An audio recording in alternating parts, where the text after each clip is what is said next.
Hey friend, Melissa Hinault here with the Burnout to All Out podcast. I'm a former multiple six-figure executive corporate burnout, feeling stuck in the life I built for myself. But using my corporate skills, I took to the internet and have built multiple 6- and 7-figure businesses, showing others how they can build a life they love. Now, on this podcast, I share stories of being an entrepreneur, a mom to my 3 amazing kids, and wife to my wonderful and supportive husband who supports all my wild and crazy dreams. My journey is taking grit and persistence and belief. And believe me, I'm still a work in progress that you may witness in real time, whether it's in our free Burnout to All Out Facebook community, or inside my mastermind, or even in my coaching programs, or maybe just right here on the podcast. I'm laughing and I'm crying with you. I've become a serial entrepreneur with a passion to inspire more burnouts to take the leap of faith and go all out and live out their dreams. Consider me your mentor in your head and on the go. So let's get started. We are here today. I am so excited for my guest, Susan Gatti. Welcome to the Burnout to All Out show today. Hey, everyone. This is going to be a fun interview. We were having a little chat on the back end about a pretty comical post I made the other day. And maybe we'll get into it in a little bit. Get into that. Yeah. But let me start with Susan's bio really quick, just so you guys know who we're listening to. And those of you who are listening live, you can, chat your questions over in the side as we're going. If there's things you want to ask Susan as we get through kind of the interview. But Susan is a leading voice for the disruption of traditional training methods that don't fill the performance gap. Her company, is it MX ID? It is, yes. Excellent. Okay. MX ID Consulting is an agency that provides training solutions that solve complex business problems and generate real results across sectors, industries, and some of the most recognized brands in the world. Susan is the founder of Disruptive Spark Formula. Ooh, I have to talk about that. The only training strategy on the planet designed to fill the performance gap, the space between knowing and taking consistent action to achieve goals. Susan's worked with consultants, innovators, and thought leaders in their fields to design group training experiences that scale their businesses and increase their impact on the world. So excited to have you here today, Susan. I'm so excited to be here. And I love hearing that bio because here's the truth. I'll just jump right into the story. I was a 5th grade school teacher, like a million years ago, right? So if anyone has no business being in the entrepreneurial world, it's pretty much me. And, I know that you wanted to hear a little bit about, the story. And I think it just meshes it right into everything. It's you don't actually know where you're supposed to be until much later in the journey. Right? You're always every single day, just either open, right? We call it above the line or below the line when it comes to your own, internal thought process. And you're either open to explore what's coming your way or you're not. Yes. And you don't always have the luxury of where is this actually taking me until years later, sometimes when you're reflecting on the story. So tell me where you want me to head with that, but I'm happy to just tell you the story. Yeah. Oh my gosh. And so true. I was just having a conversation with one of my clients about this today, that many times when you're in the thick of it, you're just not sure why this experience is going on. And sometimes it's weeks, sometimes it's months, sometimes it's years. You look back and you're like, oh, this is why this happened, right? Yeah. Well, so I would love to hear your journey. Let's start with really your journey into entrepreneurship, maybe from that W-2 working in the school system. We talk about people being risk adverse to really stepping out and betting on themselves and their instincts and gut and intuition of their honing in on their zone of genius. Take us back to when you were still a teacher, or maybe you knew you were made for more, or what drove you to get into this space that you're in today? Because obviously it doesn't happen overnight. I was going to say, this space where I am right now is about 20 years in the making. So I'll give you the cliff notes, but I was a school teacher. I knew I loved training. Training is still, in my system. I didn't necessarily love being in the classroom. It was a little too restrictive for me. Quite frankly, I probably would have never left but I got married and I was moving an hour away from my school district. And so again, like that's what I'm talking, like doors open, do you step through them? And I stepped through it and I said, well, I'm out, right? They told me I was crazy. First of all, back in those days, that was over 20 years ago, no one left education. They do a lot more now. Back then, literally my superintendent was like, you're out of your mind. You just got tenure. Like, and I was like, I don't care. I don't care. That was like the first time I bet on myself. And I tossed it all. I had no job. And I ended up getting into corporate learning development, which I spent a good 10, 12 years there. And I worked my way up. I was the head of Ann Taylor's corporate university. I worked for big banks, hotels. And I would have told you that I would have like retired from some corporation, however many years later, and the next opportunity presented itself. Now, at the time, I wouldn't have told you it was an opportunity. I got laid off. So it was 2008 and like the last big crisis. And I was on maternity leave. I was laid off and I had no job. And I would have told you that that was the worst thing that, ever happened to me. Now I would tell you it was the best thing, right, that ever happened for me.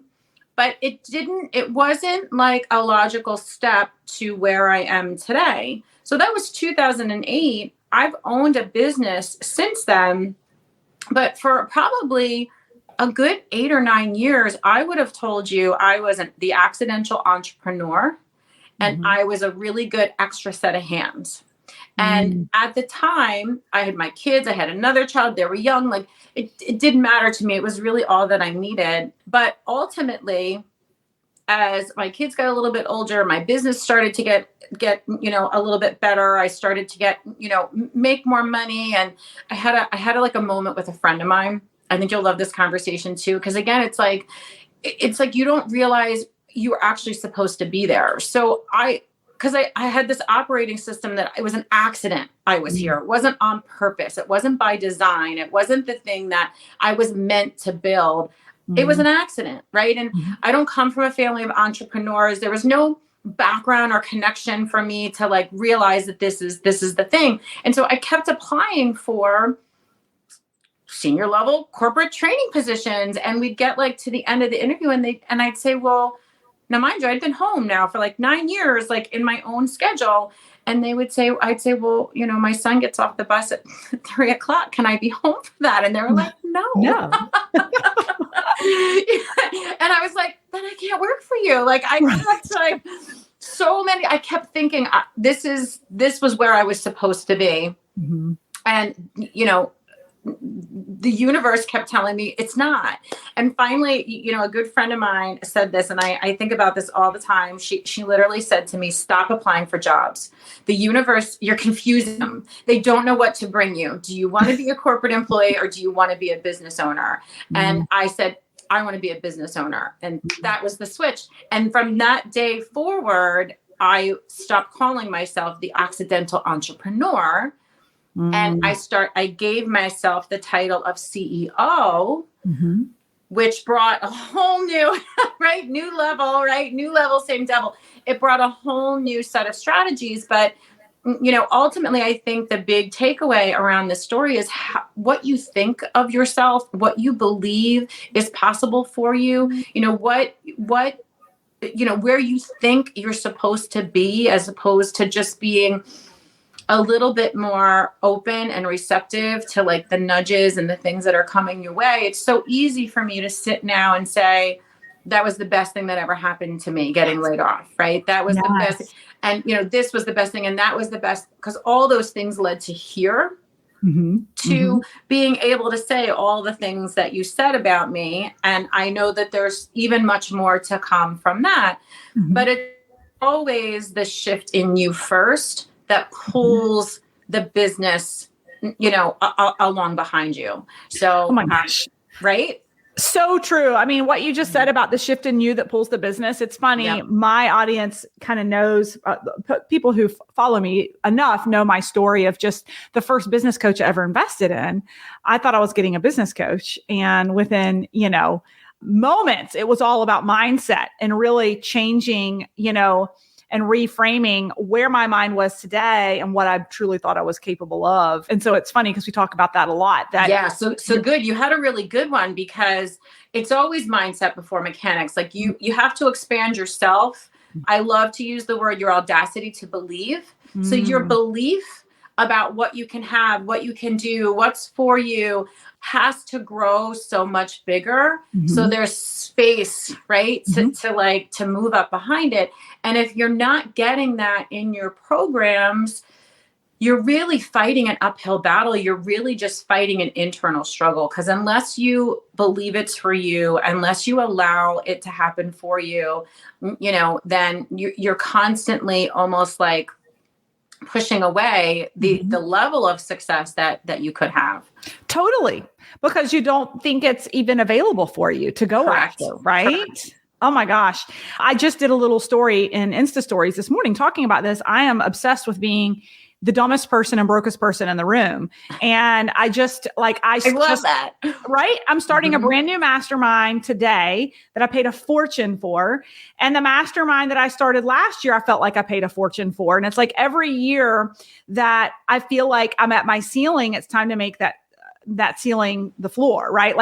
And so where I was going with that is just that, and I'm sure you believe in this too. It's part of it is who you surround yourself with.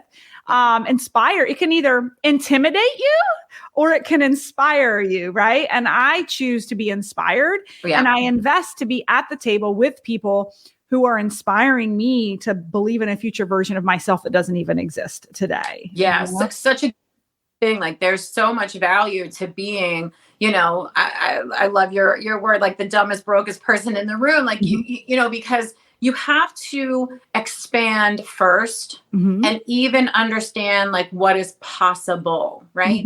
And here's the other thing, like, again, it all comes from your own, systems. But when you see other people meeting with success, when you live life from an abundance place, it means that success that is available to you. When you live life, and believe it or not, the majority of the world actually lives life from a place of scarcity. And I'll give you a couple of, people to follow, a couple of your people to follow that really get into the core of this. But when you operate from a place of scarcity, right, then there's not enough. So if you have success, I can't. Right. And that, I think we were having like a conversation earlier, is rampant in the world.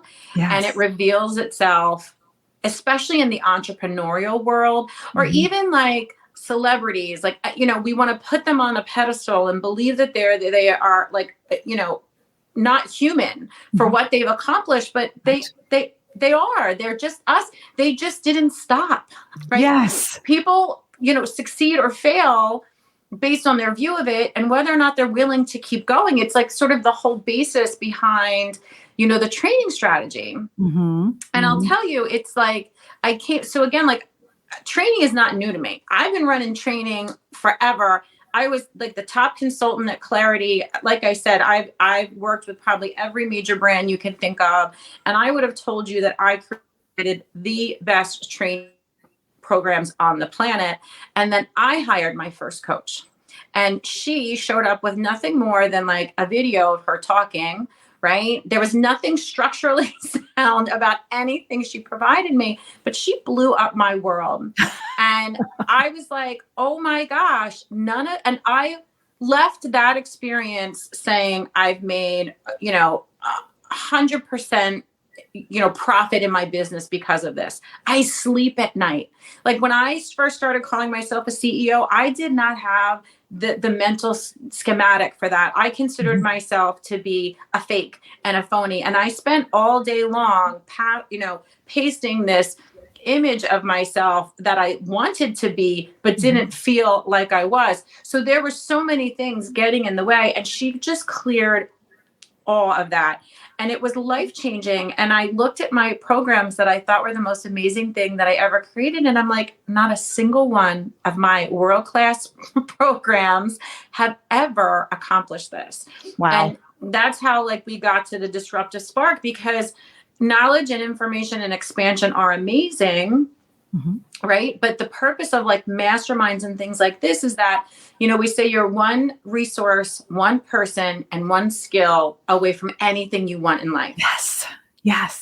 For everybody. Yes. And your willingness to step through that door, to ask for that, and to allow it to come to you is ultimately what creates, success for people. And so being in that room is, the thing that gives you that. Or as you said, when you're not operating from a place of abundance, it becomes the thing that completely shuts you down. Yes. Yes. Oh my gosh.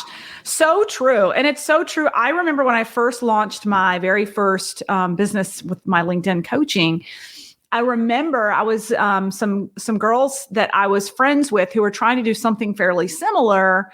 Within a couple of months of my business just like wildly taking off, they were like, what do you think was the contributing factor? I had invested in a business coach and I had invested in a mastermind. And they said, do you think that had anything to do with it? And I was like, it had fucking everything to do with it. Yes. Yes. Right. Because like you said, I was 1 degree from someone who needed a service I could provide. And all these women were running podcasts. My mentor had a huge brand. She got me on her podcast. All of a sudden, like I started to be seen and I was being connected with the right people and getting the right support. So speaking of support, I love what you say about the accidental entrepreneur to CEO. And so for those that are kind of, solopreneuring it right now or are in the throes of their first year or two of launching and kind of in this progression of realizing they need to hire, they need to take responsibility of their books, like what can you speak to as far as that transition of being the accidental entrepreneur and really stepping into becoming a CEO of your business? So I guess the best way to say it is that I didn't really have an internal view of myself as someone who could be a CEO. So we always talk about things from a programming standpoint in 2 ways. Are you becoming that? Or are you, acting as that? And so a lot of us act as if, right? But we haven't become it yet, if that makes sense. So there's this huge disconnect between what you cognitively believe you can do, but what you unconsciously believe is possible for you. And whenever there's a disconnect there, the unconscious will always win out because that's the default programming. And so it requires, and I'll tell you how it shows up. And I heard you say this too, which is always funny. It's always money.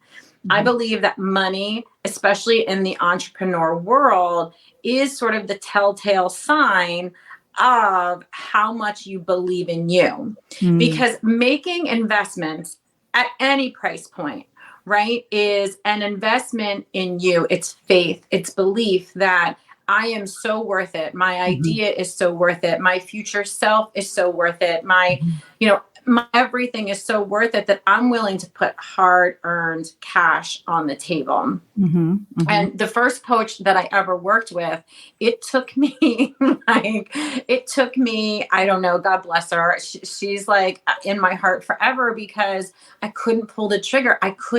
I was so, and I didn't even know this to be true, by the way. And I had a master's in counseling psychology. I want to add that out. I was like trained in this to understand subconscious psyche things, but yet I couldn't make this investment in myself. Like I couldn't bring myself to pull that first trigger and spend that money. And what's funny now is that the money is irrelevant at this point. The money is irrelevant if I believe in me and this idea, and I need the right person. I need to be in the right room. I need to be, and as I find that, I'm going to spend that money all day long. But money is a great way to all you have to do to uncover your limits is, I think the same way with skiing, right? So we're skiers. I'm not a super great skier, but I love it. But whenever you get to a hill and you literally can't go down it, you've got a block, limited. Whenever you write a number down, if you write your income down right now and you double it, and then double it and keep doubling it until you're like, I could never make that. That's your block. So like you can't, so money is like such an easy way to like judge that for yourself. Yeah. And then you got to do the work to figure out, well, why is that true? Right? Why is that true? Why is that true? How do I figure that out? I love that. And it's so true. It's so true. I'll say this, just kind of piggyback on that, is that what I've realized, especially in like newer entrepreneurship, is that the newer entrepreneurs don't really see investing in themselves as part of investing in their business, right? Like, but what I've realized is it's the 9-to-5er, it's the employee who believes that investment in knowledge ended with their degree, right? Like if you're going to be working a 9-to-5 and you've got this like terminal degree or whatever, like that's the last time we paid to learn. But I feel like as growing entrepreneurs and business owners, we have to constantly be investing in ourselves, right? Like education never stops. Right. And it's the fulcrum, right? So like when you are employed by someone else, there's not a necessity. First of all, there's no training that you're getting in your company that you would spend $20,000 on. Period. End of story. That's one of the first things I work with my corporate clients is what do you have to say? What do you have to do? What do you have to know? What do you have to provide that an internal employee would be willing to plunk down $20,000 of their own money because they know what you're going to give them is so freaking valuable that it's going to skyrocket their income. It's going to skyrocket their impact. It's going to get them the next promotion. We don't have to think that way in the corporate world. We have the fulcrum of you have to, right? So you have to show up. So we don't have willing participants. They don't care if they're there. They don't believe that you're giving them any value. Like those are all the things we deal with over there. Mm-hmm. When we work with entrepreneurs who are creating training programs, those are questions you simply can't not solve. Right. So nobody is spending even $7, right? The amount of money is almost irrelevant if they don't understand how it is solving their problem, mm-hmm. because the ones that are willing to pay, right, know that they can't get what they need unless this problem is solved. And let's be honest, if they could solve it themselves, they already would have.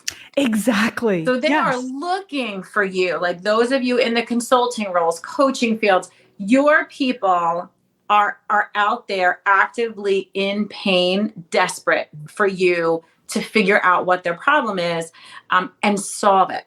And so solve it. And so I'm not sure if I got off topic. No, that was good. A little tangent.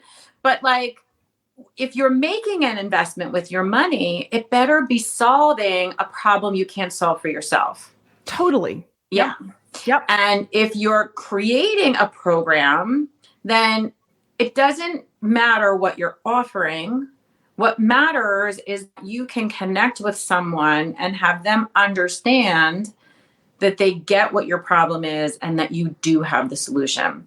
So a lot of times I feel like, especially in the training world, or if you're creating a training, even if you're creating a lead magnet, even if you're creating like an email sequence, it's all the same thing. Nobody cares. Remember that, what you think or what you say or what you do. All they care about is this person going to help me?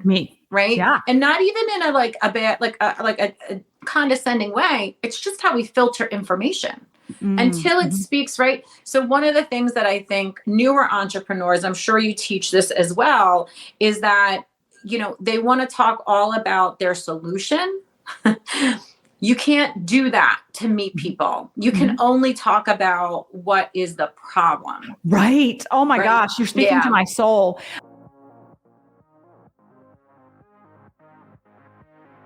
Are you looking for 360-degree support in launching your online business? It is a confusing space if you're new to the industry, or even if you've been around for a while. Maybe you're looking to elevate your inner circle, in the process, elevating your income. You just might be the perfect candidate for our Burnout to All Out Mastermind. Take a listen to some of our clients who are in the program now, and if it piques your curiosity, head over to our burnouttoallout.co website and register for our masterclass today. We'll be spending 3 days unpacking the most important aspects of online business, from the front end on sales and marketing and your personal brand to the back end of operations and technology to be seen and heard online, all the way to the financial aspects of what it takes to get started and delegate in this industry. You do not want to miss this upcoming masterclass. I'm giving all the goods for free. Join us today. Hello, my name is Michelle Foster, and I am in the mastermind and absolutely want to share with you how my identity has changed because of making the decision to join this mastermind. I now have a system within my social selling business that allows me to go up against anyone and say, I believe in my company, I love my products, but I got it. I've got a system for you where I can help you go be great. And the support and the knowledge and the up-leveling that the mastermind has given me is really priceless, because what was my ceiling is now my floor. And I am on fire, and I wish for every one of you to feel that same energy. It's so good. I was just talking about this a couple of weeks ago, and I'll be talking it again in my masterclass in a couple of weeks. And that is that people buy the perception that you understand their problem and that you have the solution to it, but they buy the perception that you understand their problem, right? Like we talk about that a lot. Mm-hmm. That's what they're investing in. Well, it's funny because, coming from like a very long corporate history of, creating programs, I often say to myself, I would go back and rewrite every single course description and rename every single class I ever designed, because every single one of them spoke to the solution, when most people don't even know that that's the problem. Yes. They don't have words for what they're struggling with. Honestly, if they did, they would just be out solving it. So right. Like my original coach, I always think about her, because I wouldn't have told you, like I could have never told you, here are my symptoms. I can't sleep at night. I'm up all night long worrying about where my next client is coming from. I have to get up in the morning and literally like stuff myself into my suit and pretend like I am this confident business person. And I feel like anything but, right? Like there was nothing in me that was saying I was in abundance for, people that are out there talking about their abundance and this and that, like, no, like, my coach was saying, do you feel like your progress keeps stopping and starting? Yes. Does it, right? Do you wish you could sleep at night without having to worry about where your next client is coming from? Yes. Right? And here's the thing. She wasn't a business coach. She didn't teach me business strategy. Mm-hmm.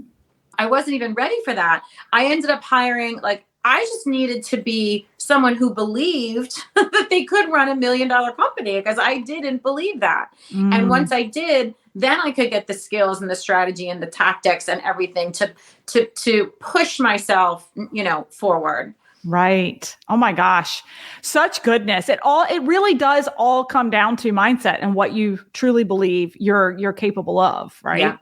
Well, with that, one of the things that I was looking at in your bio that's a really great thing, we have a lot of folks in my program who are building their own services, products, agencies, and I see that you can speak to how you can scale an agency with a training program. Can you speak to that a little bit? Yes. Because I do think that can provide a lot of value with these guys. Yes. So again, like if I tell you my progression, so I started out as an instructional designer, and I just basically took projects, right? Just was an extra set of hands, basically took projects.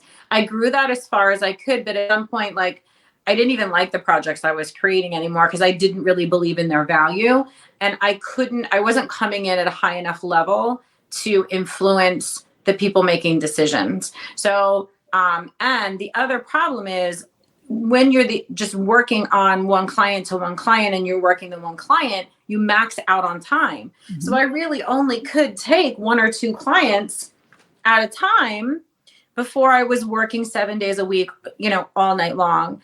And what's been fun is that I've been able to elevate my role from instructional designer basically to chief learning officer. I come in and do the strategy. I now have the team that does all the implementation. So that's kind of blown the doors open on the agency side to free up even more time for me to then take what we did successfully over there and transfer it to a different audience. So corporate side is really B2B. It's really working with, chief people officers generally tend to be the ones who hire me, but there's so much value in helping fellow consultants, thought leaders, coaches who have already created that one-to-one consulting practice to pick a segment of their client population that they want to serve and create a training program that can serve multiple people at the same time. And we help people do that in all sorts of ways, from basic, and it depends, it really depends on your market, what they're willing to do. We find if your people tend to be a little bit more of so in my work, most CEOs don't want to learn how to do what I do. I tried to sell that for a long time. Didn't really go well. They don't want to learn. They want to just hire me to do it. Right. So my offer was all wrong. So I spent a couple of years trying to figure that out. My offer was all wrong. But what they do enjoy a lot of times, the offer over there is sometimes a mini series. So instead of a 12-month cohort type program, the repeatable offer that brings new clients into that I can then ascend into one-to-one work are sometimes the smaller offers.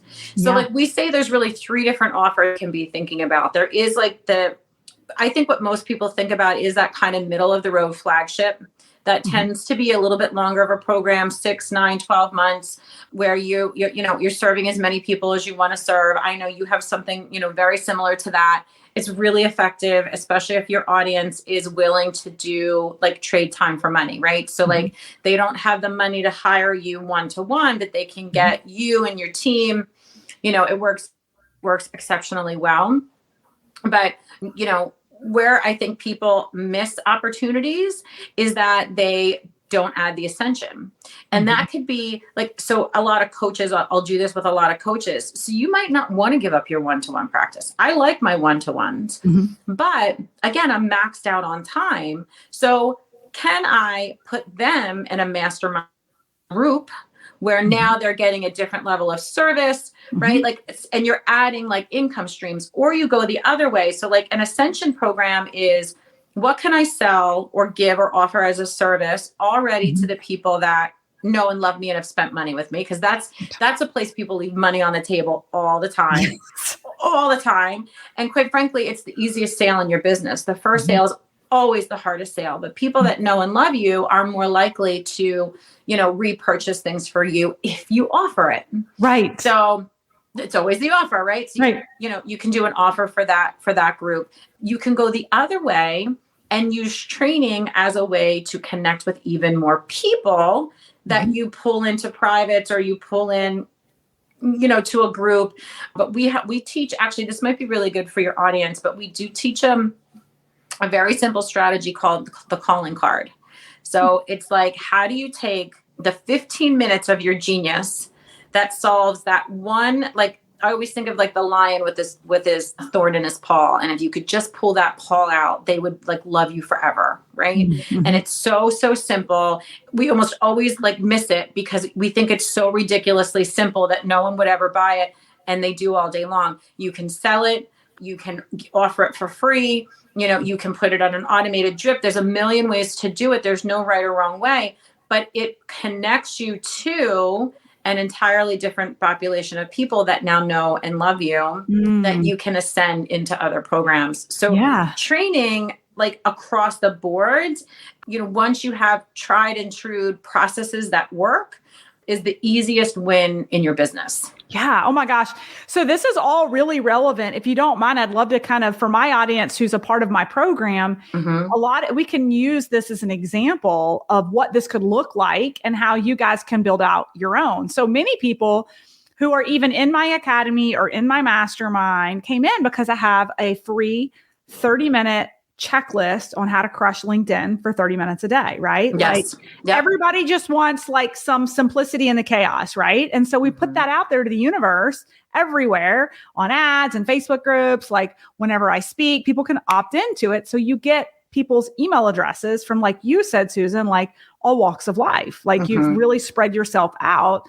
And then we have our flagship LinkedIn Academy, which to your point is for more of the mid to entry level entrepreneur who has more time than money, right? And wants to learn the strategy themselves. But what we learned in our first year was we had some really successful 7 and 8 figure earners who wanted to tap into LinkedIn, but they're like, I ain't got time to learn it. Can you guys not do it for me? And we were like, okay, done for you service. Yeah, Yes. sure we can. It'll be $20,000, and they're like, and they're thrilled to pay it. They're thrilled to pay it. Happy to pay it. Right. But to your point, then it can reverse market because some of our top clients have these huge businesses who lead other business owners who then will invest in our academy because they're not at that tippity top tier that the lead was that we did the done for you with. Right. So it's like this self-fulfilling prophecy, and that's totally different than our escalation program for our mastermind, which is just our clients who are getting wild success on LinkedIn. Their businesses are booming and they're like, now what? I bit off more than I could chew. How do I manage this? Right. But to your point, the escalation program was built by asking our audience, our current paying customers, what would you want more of because no one wanted to leave, right? They're like, where do we go after this? And it's like, well, what do you need more of? And they're like, well, we want to see the back end of your business. We want to see how you're doing things operationally. We want to see how you're marketing, all those things, right? Yep. So I love everything you just said because we've kind of lived that out over the past 2 years. It's just kind of come to fruition. So I love for you guys who are listening, if you've got this flagship program, like thinking about how do you retain and keep your customers. I think that's a really, really critical point that you're putting out there versus handing them over to someone else, right? When they're done with you. Yeah. And yes. So, and for those of you that are like, I can't build another program, right? Then how do you create a partnership with the person that you trust the most with your customers? So I do that as well. There's certain things. So like I try and stay very true to who I am. So like I'm a training strategist. I'm like, how can we make you the most money, serve the most clients, and keep you out of overwhelm, right? And in the lifestyle that you want with your genius. Like that's my role. I'm not a business coach. So I know a lot about business. We use a lot of business strategy, but I'm not going to be the one that helps you with your sales strategy and your marketing strategy and all those other things. But I've built relationships with people that do that exceptionally well. And, I refer business and I earn income that way. Right. Yep. Yes. So I earn income that way. For some of my work, it's not even, depending, like do you have attorneys in your audience? Yeah. Okay. For sure. So I was just meeting with an attorney that I'm, very good friends with. He's trying to get a group program off the ground and he is struggling so much with it. And it's like, well, because nobody wants to become an attorney. Like they have to want to become what you are if you're going to create a flagship program for that group. I was like, so entrepreneurs don't want to become attorneys. They need an attorney, right, to solve very specific problems. Right. So create smaller programs that solve very specific problems that you can sell over and over and over again. Yes. And charge more for your one-to-one services. Yes. Right. So but then here's where it got interesting. I was like, but if you want to go after the attorney population because you think the way you do law is the way other people would want to do law, then there's your client. So there's so many different ways, right, to figure out how to slice and dice, your genius to serve people in other ways. Yes. Oh my gosh. And I love the partnerships, right? The partnerships are key. The partnerships are key because, to your point, the bigger your business gets, the more complex, the more level of people, the more, Melissa and I were having this conversation earlier, like the more visible you become. And the truth about success is a pretty dark and ugly space. I don't think, especially in the online world, we don't have enough conversation about this. I think people are so blindsided when it happens to them. But, there's many people out there that, are living below the line. And so when they see you shining, man, does it trigger the heck out of them. And it's vicious.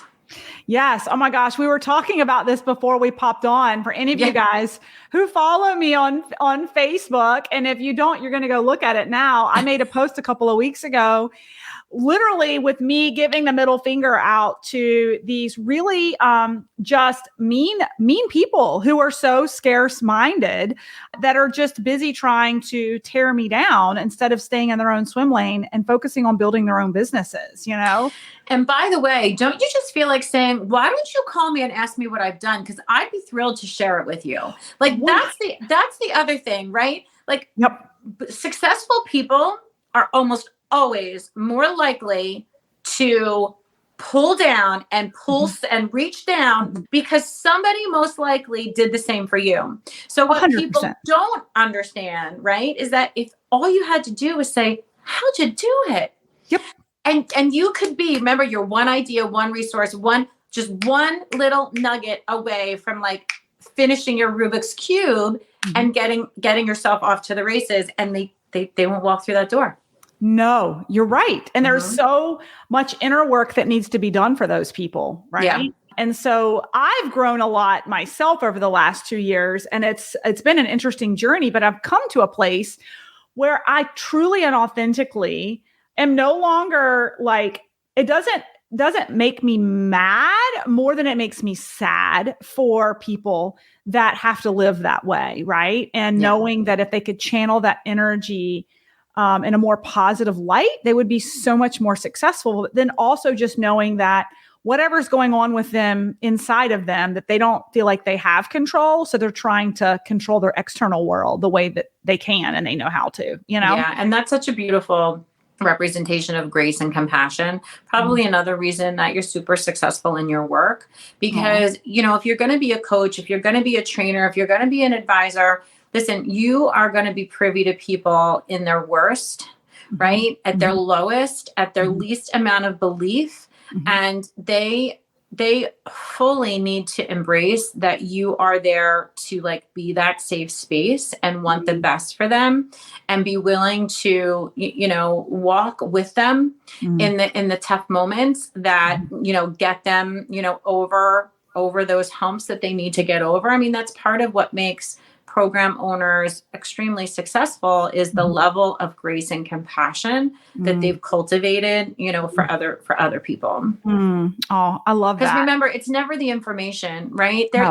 You're giving them information, and that's all well and good, but the results always come from a person's willingness to take repeated imperfect action, which requires you to do things you've never done before, right? To be uncomfortable, to stretch beyond. And, it's the programs, it's the coaches, it's the advisors that get really good at spotting. This is what we've been teaching. This is our latest round of content, like in the Disruptive Spark. Like we're teaching people how to become really good advisors because there are very predictable patterns of human behavior that happen to every single person as they expand. And every single one of them. And there's really only 5 basic ones you need to know. The problem is, again, remember, most people are not going to ask. So you have to get really good at spotting the signals so that you can pave the way and help them to get to the result that they want. Otherwise, they drop out, they disengage, they ask for their money back. Like we see a lot of people end up coming to me when they've built the program and they realize that they don't have great testimonials and there's no renewals, or I've had a rash of people requesting money back. Like these are all things that happen when people, didn't get the result that they were hoping for. And quite frankly, you didn't do a good enough job of understanding what was happening. So that's a big barrier that we're trying to solve in both the corporate world as well as here in the entrepreneurial world, because, I always put it like this way, right? It's results equals revenue, right? Yes. Results equals referrals equals revenue. And I even think, Melissa, it's in your bio, like you have a program that sells itself. Right. Because people are singing your praises. Right. Because you've gotten them the result they wanted. Right. Oh my gosh.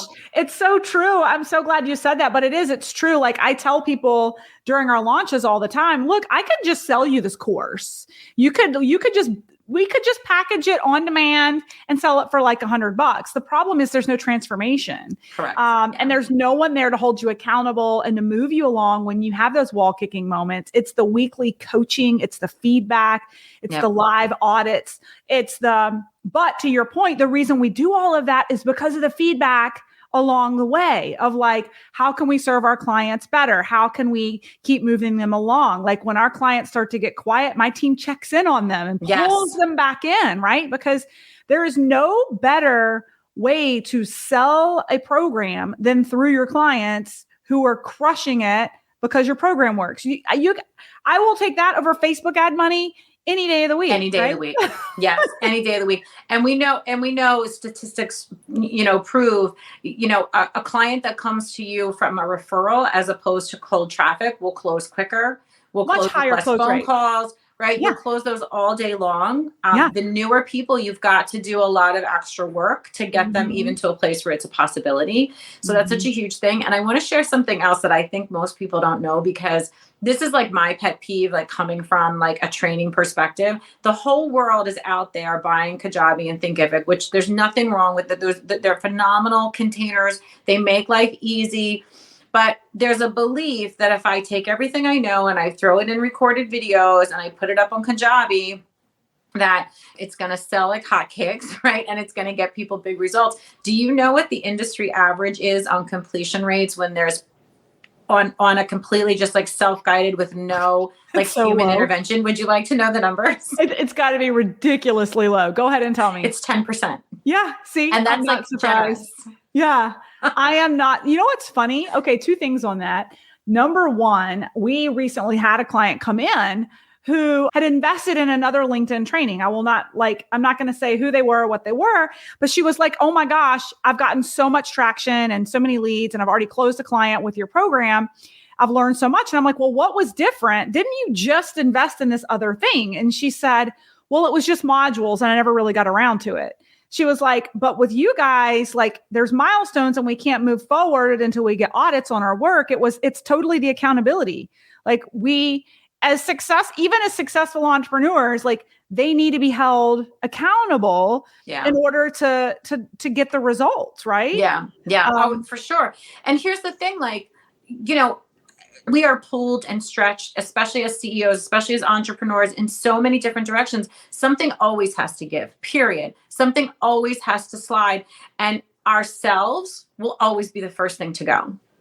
So that's why the completion rate, even with the best of intentions, people buy things with the best of intentions, but because there's not a human, right, with the things that you were just talking about, they will always put themselves last. They won't make time for it.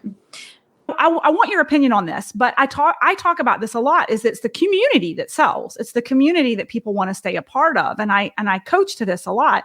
If you're going to have a course, cultivate a community around it and you'll have a customer for life because they're here for the community. What are your thoughts on building community, around your offering or what you're doing versus just offering? Yes. So I love that question. And I want to point out something even that you said earlier, just one clarifying thing. So one of the things you said about your program was that they only have access to certain content until, right, XYZ has been done. Then they can get access to other content. The problem with like your mastermind and is that it's overwhelm. So there's too much and you're either in the right place or I look at that and I go, I'm never Like, so I think this leads right into it. It's not about the amount of course content you have in there. It's about, can you give the person they need in the moment that they need it the most? Totally. So it's fine if you want to leave, like in a mastermind session, if you want to leave all that content, but if you want your people to do something with it, when you're in these mastermind conversations and they're saying, I'm struggling with XYZ, and they say, oh, here's the exact course you need from the program. Let me go get it for you. Let me link it to you. Tell me about the top 3 things you like from it. Just those simple little actions make your content, right? To make your content valuable.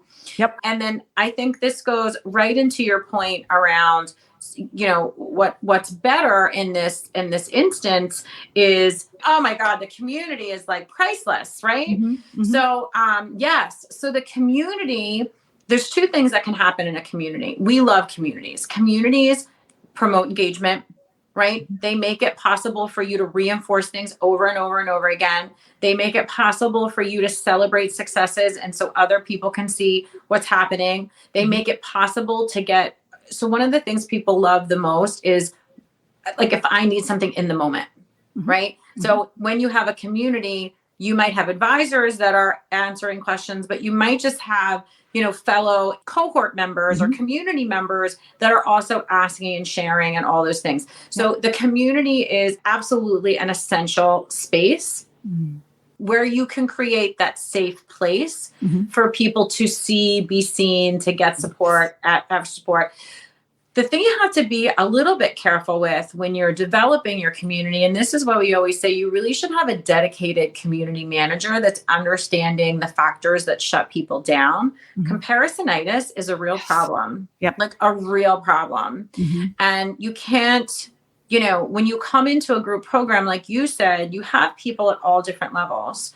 So, when you're looking at someone that's having wild success, right? And we're celebrating the wild success, but I'm so far from that.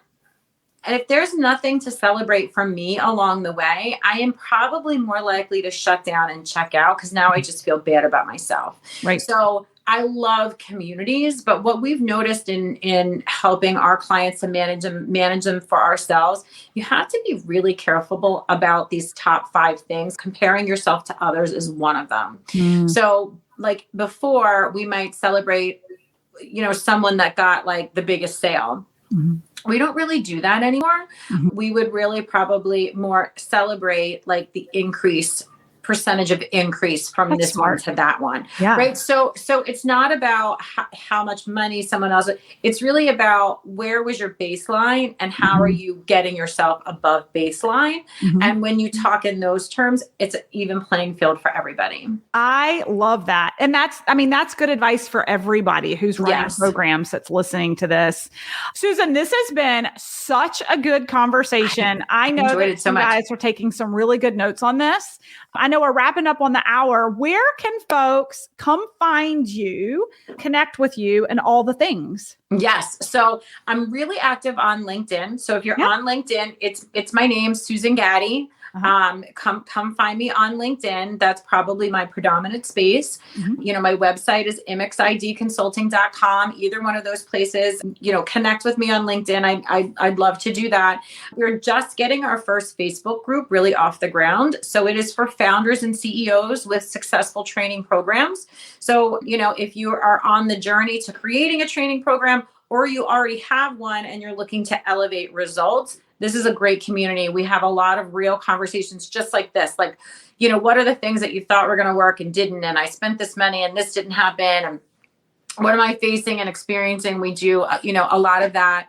And then coming soon is the Disruptive Spark fleet of content. So we don't have the website or anything else out there yet, but right now it sort of operates under your signature training program. So if you want to create your signature training program, and then the up level to that will be to, accelerate the results of your signature training program, that is coming for us like in real time. So that is amazing. Those are the best places to connect with me. And tell me about your programs. I love to hear what people are working on. They're so fat. Like, I have to say, like, I feel like I have like the best job in the world, because I am surrounded by extremely intelligent people that are doing amazing things, that are solving crazy problems, that are making gigantic impact in the world. And I get to learn all about it. It's like so cool. That's awesome. So awesome. Well, so you guys, I know you guys have enjoyed this episode. If you're listening to it and it's recorded, you're listening to the recording later, it'll all be in the show notes. Those of you who are blessed enough to see us run through this live, like this is the life of running a podcast with kids running in the back and all the good things. But Susan, so much fun. Thank you so much for sharing with us. So much fun. Yeah. I appreciate you having me on. I'm sure we're going to have some people following you up. I've actually got an attorney in my program who's launching something right now. And if she's listening, I know she's going to be coming to connect with you. Well, thank you so much. And we'll see you. A lot of these guys will see you on LinkedIn for sure. Yes. I would love that. I would love to connect with your audience there as well and support in any way I can. Thanks, everyone. Have an amazing day. Thanks for listening to the Burnout to All Out podcast. For free resources, materials, or information on my coaching services, go ahead over to livethefreelife.co. That's livethefreelife.co, or check out our Facebook community at Burnout to All Out, and make sure you follow Burnout to All Out on Spotify and subscribe to iTunes. And it would truly mean the world to me if you paused for just a second, gave me that 5-star review of the show, and be sure to share this episode with any burnouts you think would be inspired to go all out after hearing this episode.